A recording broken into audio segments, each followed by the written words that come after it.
Justin Trudeau's carbon tax, it's going to be revenue neutral. You can take it to the bank. You know, this claim that the carbon tax is going to be revenue neutral, that it will not cost you any more. In fact, you'll get more money back. That's about as reliable as the claim that, hey, don't worry, the income tax, it's temporary. That's what they told us in the First World War. I don't know about you, but I'm still paying income tax. So, do we believe the government when they say it's going to be revenue neutral? Well, they keep pointing to British Columbia and saying, see, British Columbia has one, it's revenue neutral. See, but that means revenue neutral to the government, not revenue neutral to you. So when Justin Trudeau announces his plan, tells you you will actually get more money from this plan than you pay into it, you just can't believe him. BC has had a carbon tax for about a decade now. You know how they get around the claim of saying it's revenue neutral? Every single tax cut that they give, every tax credit that they invent, they put it against the carbon tax and say, see, we're giving money back. Okay, so there was a cut in the health tax. Well, to regular people, that means something. But what about the film production tax credit?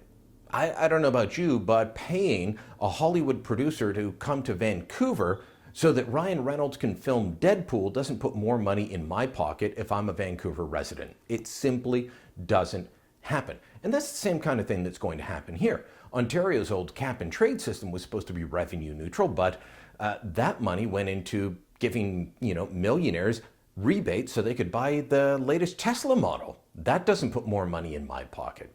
Justin Trudeau's plan is going to drive up the cost of everything. But when he says you're going to get more money back than you pay, his exact phrase was 8 in 10 Ontario families will get more back than what they pay directly.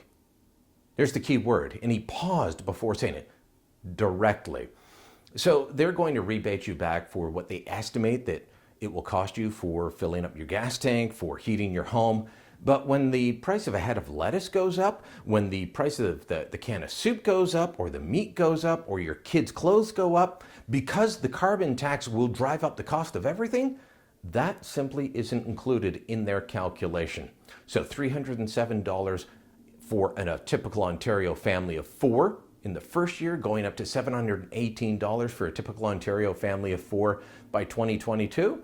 That's great, but let me tell you, you're going to be paying more. There is simply no way that you can get back more than you're paying into it, especially not when you've got bureaucrats sitting there having to put out the checks every year. By the way, it's going to be on your income tax, so you'll just get a lump sum payment once a year or a credit against what you owe the government for your income tax.